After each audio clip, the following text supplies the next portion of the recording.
Different types of 1031 exchanges.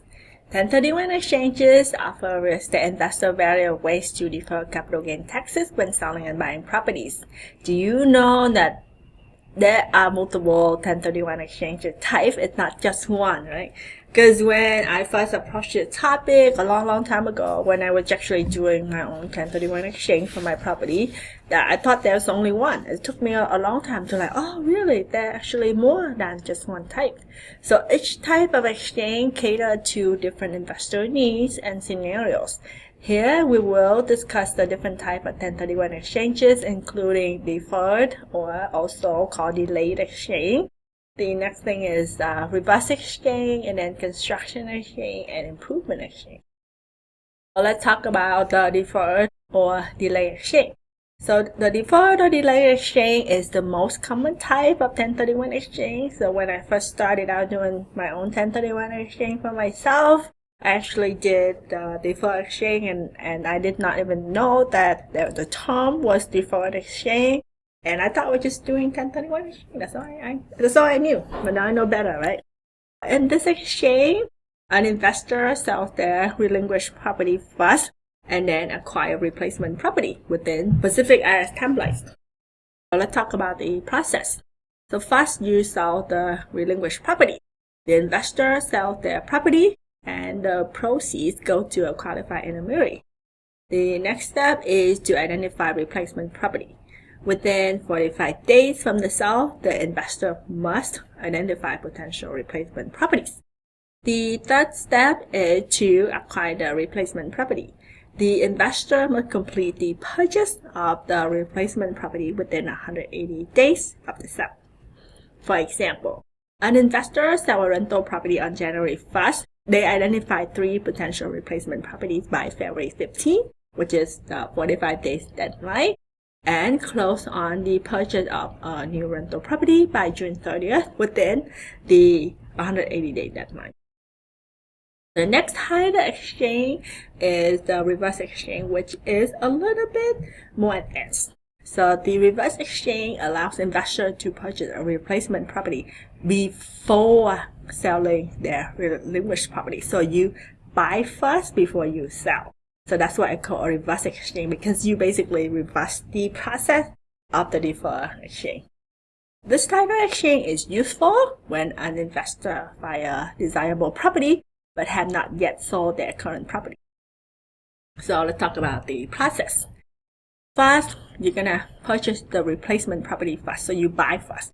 So the investor buys the replacement property first. The QI holds title to the property, known as parking. So until the relinquished property is sold. The next step is to sell the relinquished property.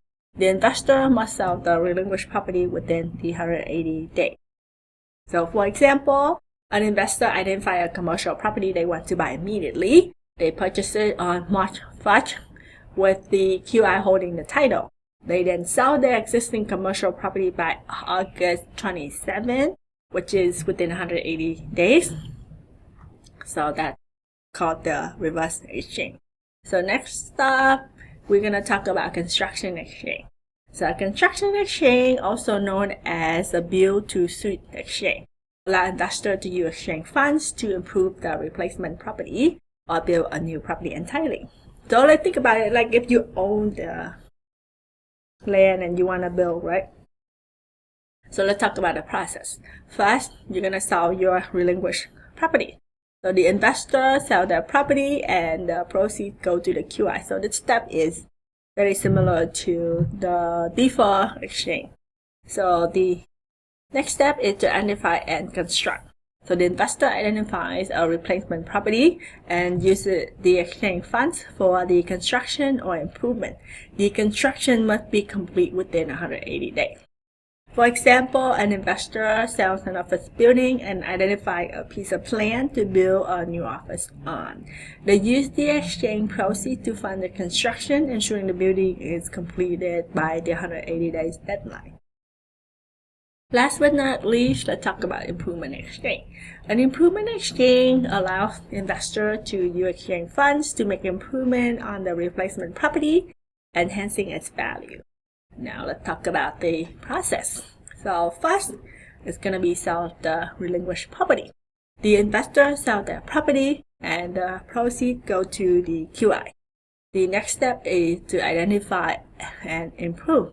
The investor identify a replacement property and make improvements using the exchange fund. The improvement must be completed within 180 days. For example, an investor sells an apartment complex and identify another complex in need of renovation. They use the exchange proceeds to renovate the new complex, completing the work within 180 days. So if you think about construction as a risk, because you have only a very strict deadline to follow, only that 180 days.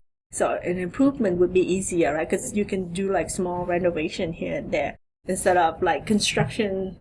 Think about, like building the whole building or the whole house within 180 days. There's a lot more risk involved, yeah? And probably a lot more cost depending on how big your project. So some key points to remember.